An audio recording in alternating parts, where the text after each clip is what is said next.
आई, पप्पा, आई वडील जेव्हा ते जवळ असतात ना, तेव्हा त्यांच्याबद्दलची त्यांची जी किंमत आहे ना, ती कळतच नाही. पण जेव्हा त्यांच्यापासून आपण लांब जातो तेव्हा खरे ते कळतात.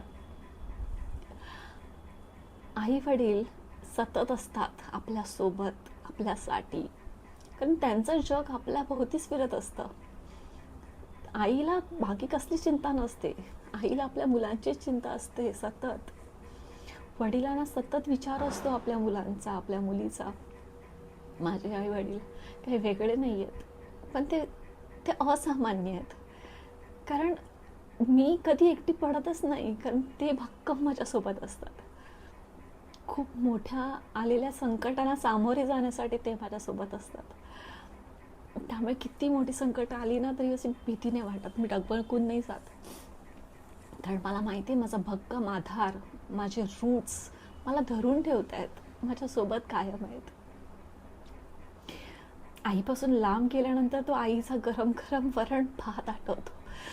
खूप रडली होती लग्न झाल्यानंतर, जेव्हा आईच्या हातचं जेवण खायला मला मिळत नव्हतं. ऑफिसमधून असंच लवकर पळत जायचं आणि आईकडे जाऊन जेवायचं, ही मजाच काय वेगळी होती आहे.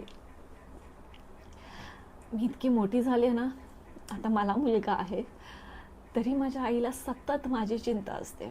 काय करतेस, जेवलीस का, ऑफिसला पोचलीस का, आलीस का घरी, व्यवस्थित गाडी चालव, सांभाळून जा, सांभाळून ये.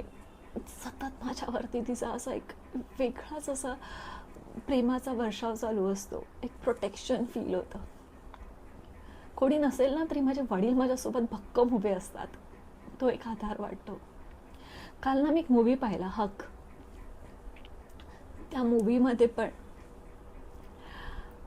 ती आपल्या हक्कांसाठी लढत असते. सायरा बेगम म्हणून कॅरेक्टर आहे त्याच्यामध्ये, नाही सॉरी, सायरा बानो म्हणून कॅरेक्टर आहे त्याच्यामध्ये. तिचे वडील मौलाना असतात. लग्नानंतर तिचा नवरा दुसरं लग्न करतो आणि दुसऱ्या बायकोला घरी आणतो, आणि हिच्याबरोबर जी ट्रीटमेंट तिला होती ते तिला सहन होत नाही, आणि ती त्याच्या अगेन्स्ट जाऊन मग ते कोर्ट कचरा. तो पिक्चर बघा, खूप छान आहे.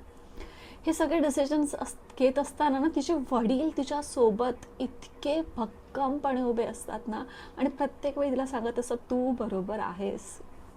तसेच माझे आई वडील ना माझ्यासोबत नेहमी असेच भक्कमपणे असतात आणि नेहमी मला सपोर्ट करतात. म्हणजे मी लहान असल्यापासून मला आठवत आहे की मी घेतलेल्या डिसिजन्समध्ये त्यांनी नेहमी साथ दिली, आणि त्यांनी मला नेहमी सांगितले की तू बरोबर आहेस, आम्ही आहोत तुझ्यासोबत.